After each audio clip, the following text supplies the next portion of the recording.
आसी ने दिल्ली की 8वीं मुख्यमंत्री का प्रभार संभाल लिया है।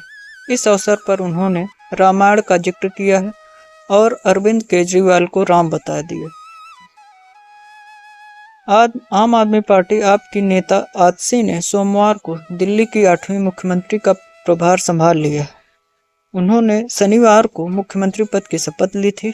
इस अवसर पर आतिशी ने प्रेस कॉन्फ्रेंस किया और रामायण के कुछ अंश का जिक्र किया।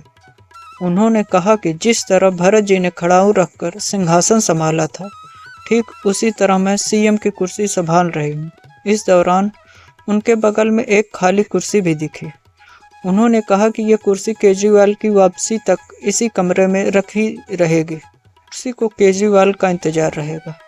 आतिशी ने कहा कि मेरी मन की व्यथा वही है जो भरत जी की थी, जब राम जी 14 वर्षों के लिए वनवास गए थे। इस दौरान भरत जी को शासन संभालना पड़ा।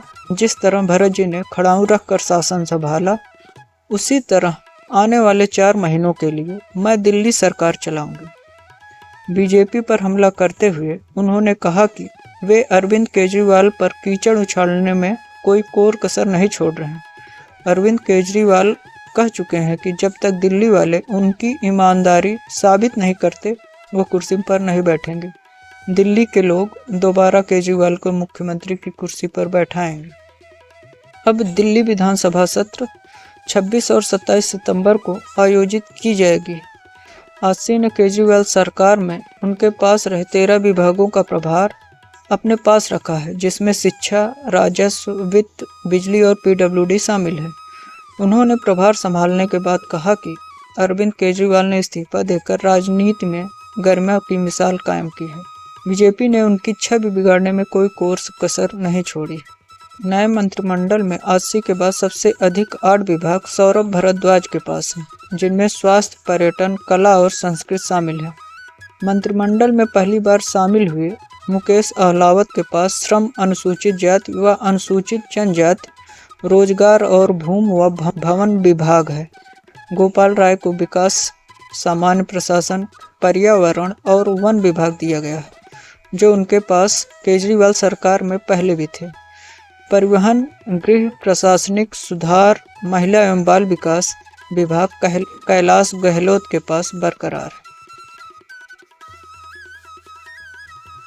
आतिशी की अगुवाई वाले नए मंत्रिमंडल के सामने फरवरी में दिल्ली विधानसभा चुनाव से पहले अगले कुछ महीनों में शुरू की जाने वाली परियोजनाएं तथा नई पहलों की लंबी सूची है। वनवास पे गए और भरत जी को अयोध्या का शासन संभालना पड़ा।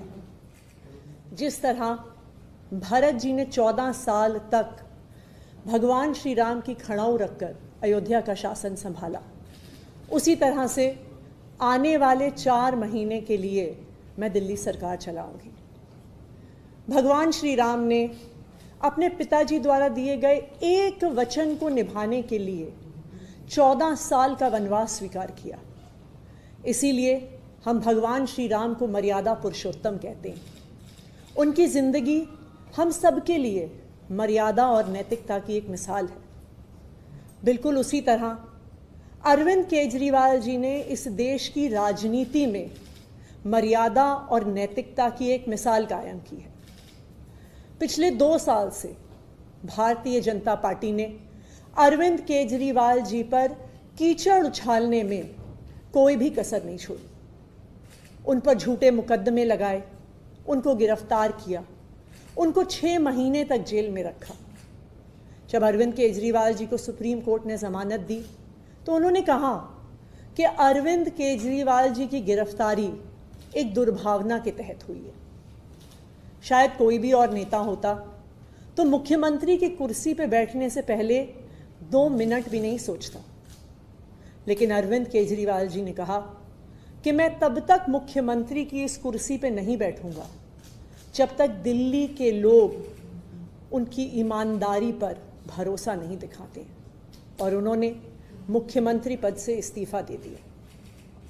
लेकिन दिल्ली के मुख्यमंत्री की कुर्सी, ये कुर्सी अरविंद केजरीवाल जी की है।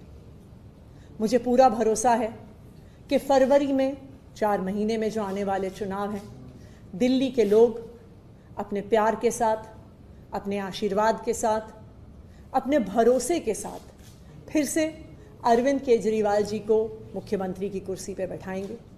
तब तक ये कुर्सी इसी कमरे में रहेगी, अरविंद केजरीवाल जी का इंतज़ार करेगी। धन्यवाद।